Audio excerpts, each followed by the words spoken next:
This is a Power 98.7 podcast. Now we're talking. Subscribe to Power 98.7 podcasts in iTunes or wherever you get your podcasts. There's more on power987.co.za. We are going to talk about the benefits and negative impact on traditional African medicine and conventional drugs, or Western medicine as it is called. Africa as a whole is home to an extensive and diverse medicinal plant life. This includes commonly used herbs like rooibos, like Cape aloe, hoodia, among others. And these have been treatments that have been key on the continent's traditional medicinal practices for thousands of years. We are also told that up to 80% of people in some areas regularly use traditional medicines and consult traditional health practitioners. Numerous traditional African medicines are undeniably beneficial in treating the disease or maintaining good health. Some have even been the source of many prescription medicines, but there are challenges. Some say the challenges include the fact that many consumers automatically assume natural equals safe. Some say another problem arises when people use traditional or herbal remedies together with prescribed medicine. To help us navigate this particular issue, we are joined by Mkhulu Nsingiza, who is a traditional healer and cultural activist. Mkhulu, always a pleasure talking to you. Welcome. Nice to talk to you. So first and foremost, I mean, the story of the link of our African medicinal plant life and how they have been co-opted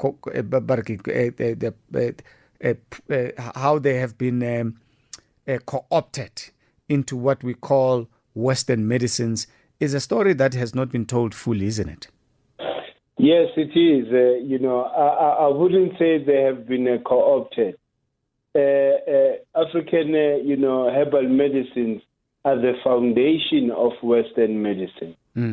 If you go back to history, the first person or the first doctor in the world, Imhotep, not a hypocrite. Most doctors in the UK and US still take that Imhotep, oath. Recognizing him as the first, and he used the herbs. Then he's the first one to take those, herbs into a lab, to create synthetic medicine, which is Western medicine. Wow! And the difference, yes, it's a fact. The Western medicine got its foundation from here on the continent. And Imhotep is one of those people that actually, initiated and started, the lab, story where they take these herbs, separate the active, agent and create a synthetic medicine. So that is why, I liked when you said, most of these Western medicine, they get their active agent. Like there are farms in the Western Cape, Boma, George, Paarl, where you find that these European pharmaceutical companies, they bought farms there. And they take, from those farms, they take herbs, certain herbs that they've heard from African doctors, that these herbs, are very good in healing this and that. Then they do the testing themselves, and determine the active agent in those, herbal medicine. Then go and create now medicine, what we call Western, medicine. Yeah, and the continued support. Hello? For lack of. Can you hear me, sir? Hello? Yes, sir. Yes. I'm here. Can you hear me? Yes, I can hear you. Yeah. So I was going to say one of the things that amazes me is that despite this attempt to suppress this rich history and the role that traditional healers have played, there continues to be resistance amongst Africans, because even today in a country like South Africa, we are told that up to 80% of people use traditional medicines and consult traditional health practitioners. What informs this resilience? I think, remember, Uguti, all this African herbal medicine, as a profession, it got, negative press for a long time. Even the practitioners themselves don't help, assist in trying to clean the image. Some of them do wrong things. So I don't blame people when they have this negative, attitude towards, because abantu now, what they do, they come during the night to consult. Why? They don't want to be seen, to be, going to Inyanga. I think, it has to do with colonization, as well, where if you are Enyangeni, you are just, looked at as somebody that is still backwards. And yet, like you say, the stats say almost 80% of the people, the first consultation is with Inyanga. Inyanga mehluleka, then they go to Western, health, system. So I think it has to do with that negative image Ubunyanga has received, from the Westerners when they introduce this Western medicine and they look down upon our healing method. Because I'll make an example. Our healing method, mengukunikeza ikhambi mina. Ngukunikeza ikhambi that is going to deal with your headache, but not only your headache and the other, ailments within your system. So that heals. Sithola ukuthi kunamakhambi that heals. They don't maintain whereby you have to maintain a certain level of health by taking certain medicine. African healing, we believe in when you go to Inyanga, it has to heal you so that thing goes forever. So the Western medicine creates clients. They deal with, they suppress, some of these illnesses. That is why they occur, most of the time. Then you have to be forever in certain medication for you to be able to actually sustain yourself. So that is the difference.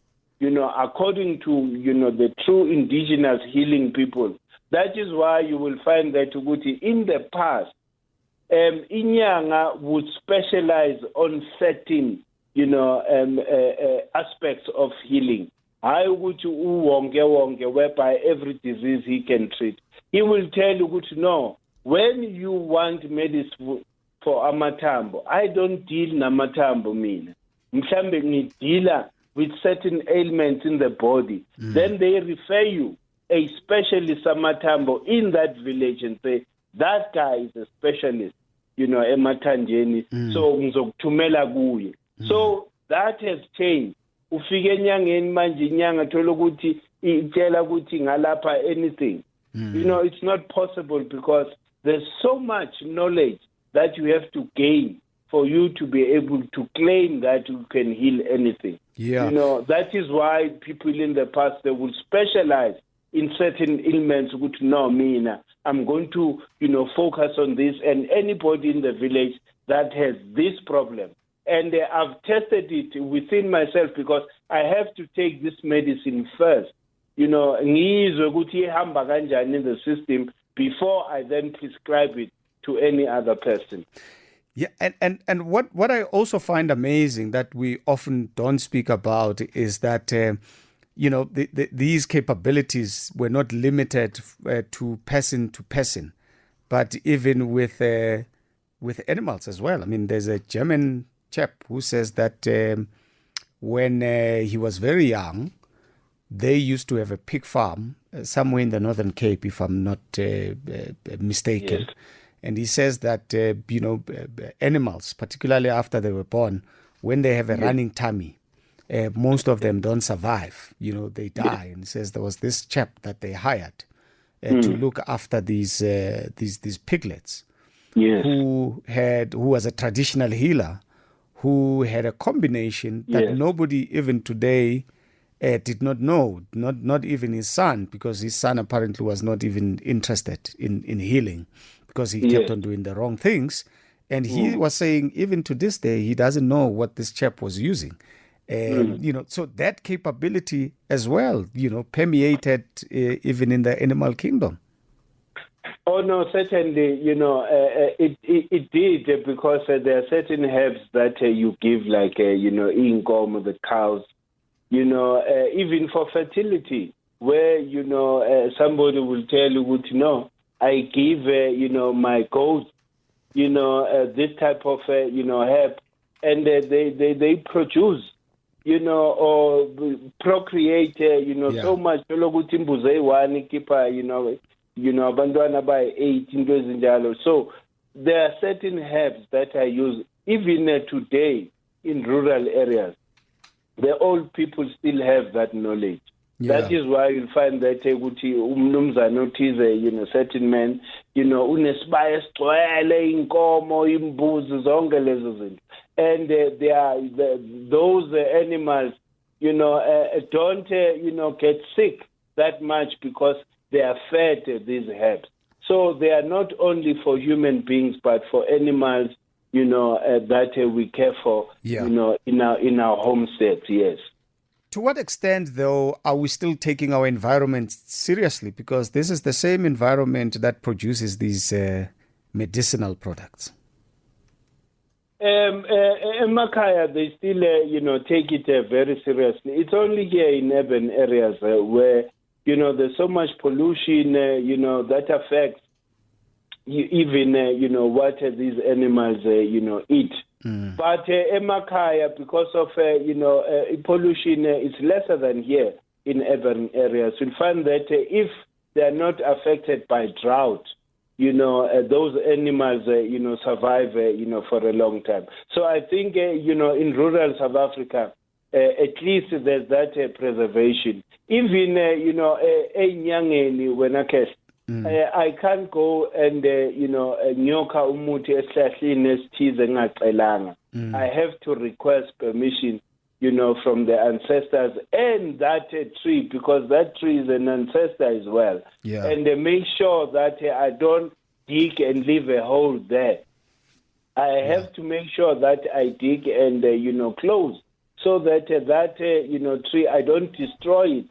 I just harvest. Yeah. So that the next time I can come back, to the same tree.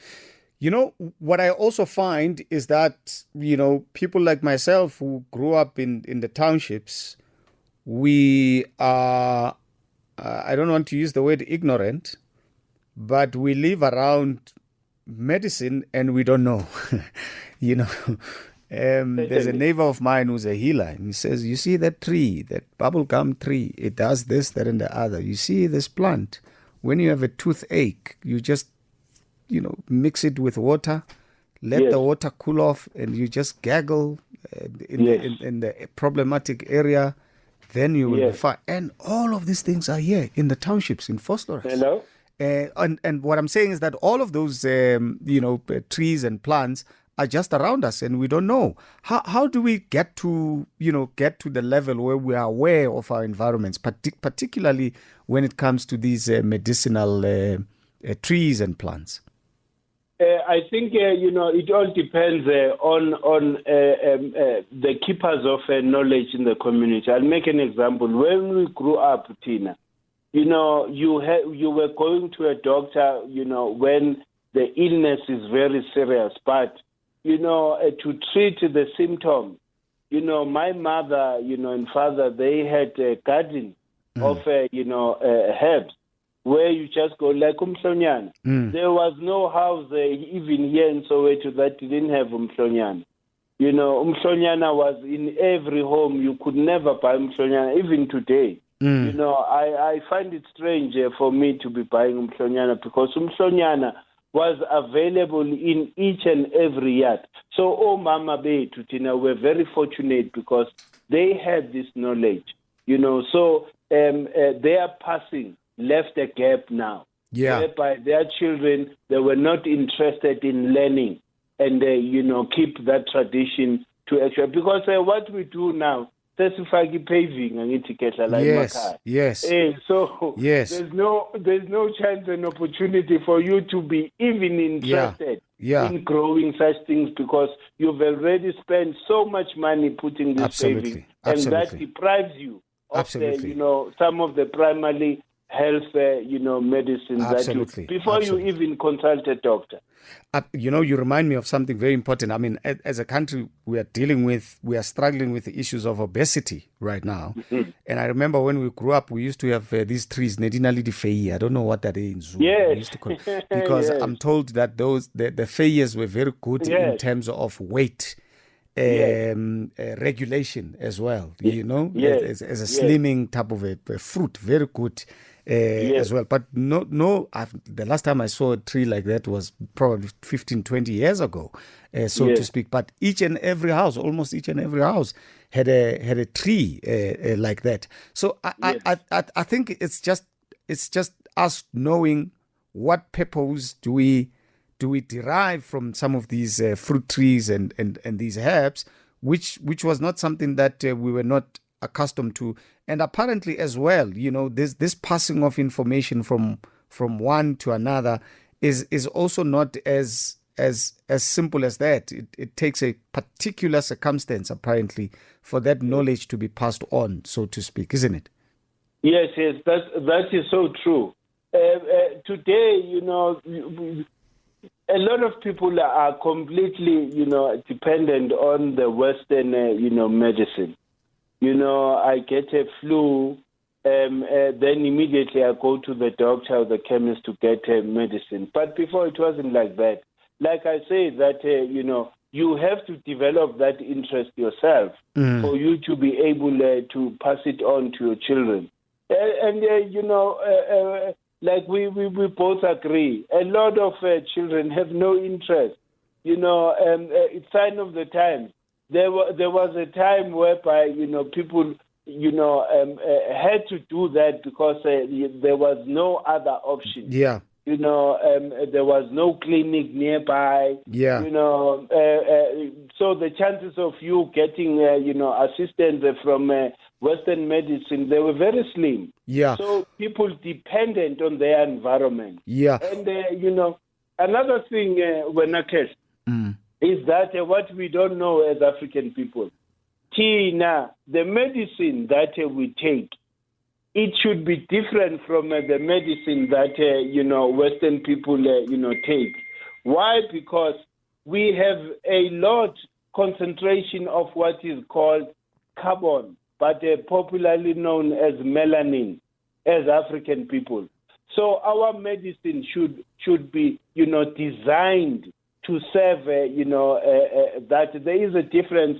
And I was very happy to hear that there's this, government, organization. I can't remember. I'll get you the name. They are doing studies now in terms of white people and black people, because you'll find that the medicine that the Westerners are, testing, they are testing on bodies that don't have a lot of melanin content in them, and we as African people, we have a lot of, melanin content. So our medicine should be different from medicines, of white people.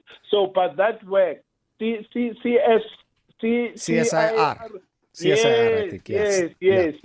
I saw a program on TV, one of these days. Yeah. There's a group of, scientists that have actually decided, to start that because of knowing that, because some of the medicine that I get, you'll find that, I have a learning system because it wasn't designed for this type of body. So here's another element that I want us to explore, because I want to take two more callers before we round off. The approach is different as well, because there are people who bayaboniswa, for a lack of a better word in English. Yeah. So to say, if you go to this place, you will find a plant that looks like this. This plant helps to solve this, that, and the other problem. So it might also make it difficult, I suppose, to document, because if ngibonisiwe, it might just be difficult for me to then start spreading the word to everybody else, to all and sundry.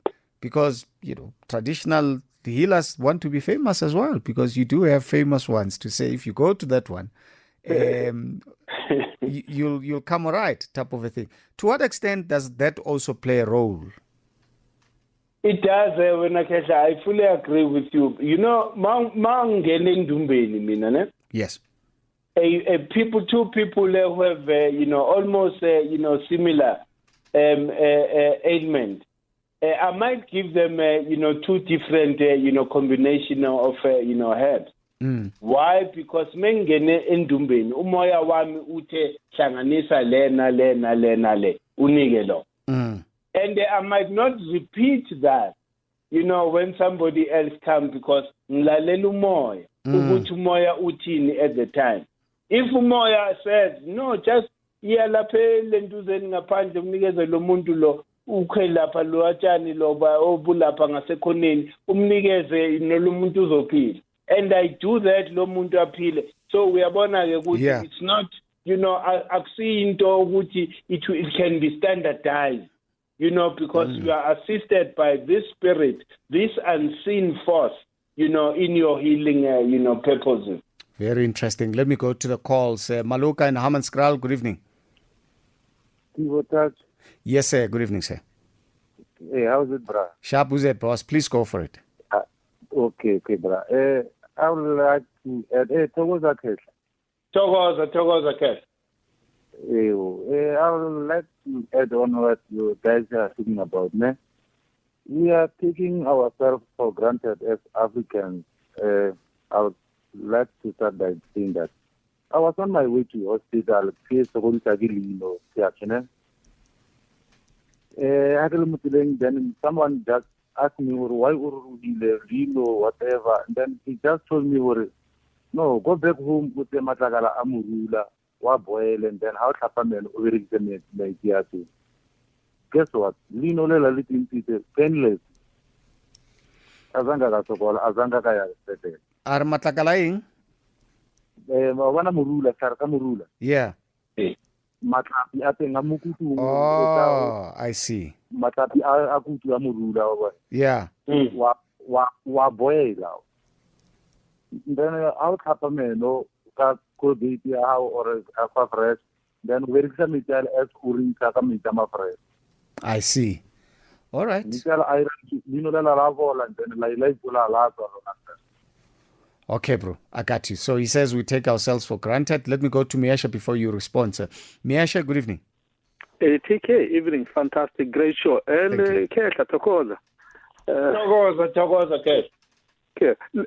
TK, is it not ironic that people of a science which is just recent want to be the ones that should regulate and standardize people of a science that is generations and hundreds of years far much older than theirs? Yeah, in Zulu, in Zulu they say ilifa lezithutha lidliwa abahlakaniphileyo.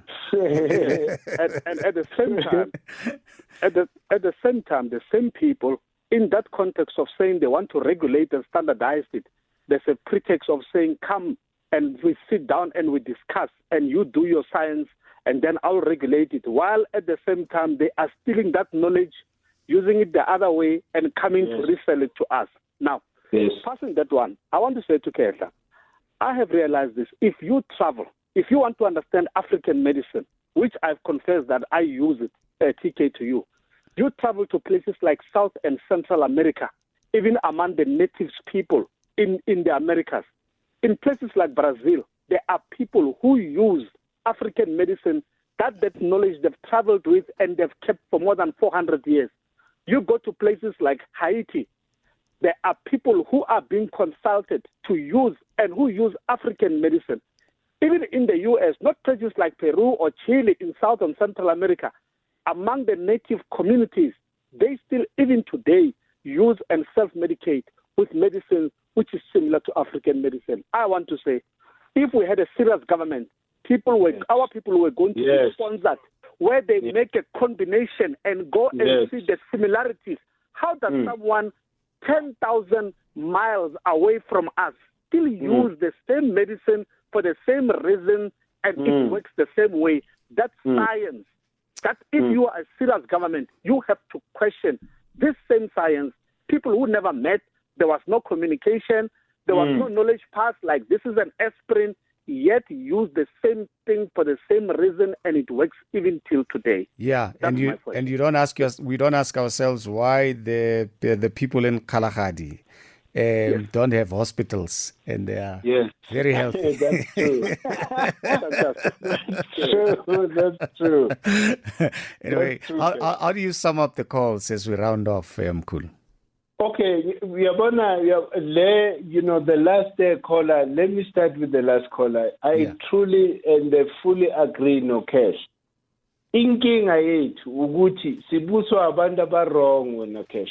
Sibuswa abantu abasaqamalazile. They don't know whether they are in the West or they are in Africa. So that is the problem. Look at now with the situation of this corona. We've had a lot of what do they call viruses on the continent, and we always had a way of dealing with these viruses.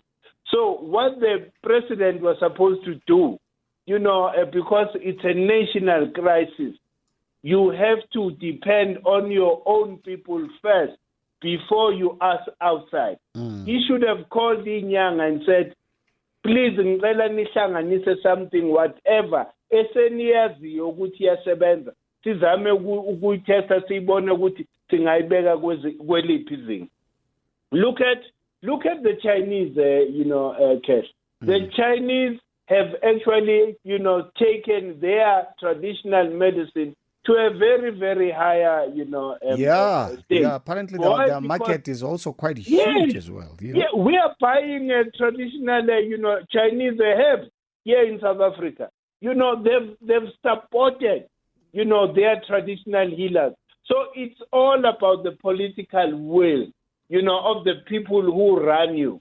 But we can't, complain because we are operating within a Western construct. That doesn't accommodate, full expression of an African, character and identity. Yeah. So that's the problem. And I suppose your response links to the first caller who says, look, we've got all of these resources. We are just taking ourselves for granted.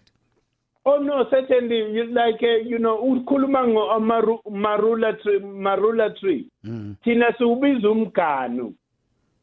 Mina, I'm a patient that come here, even my children.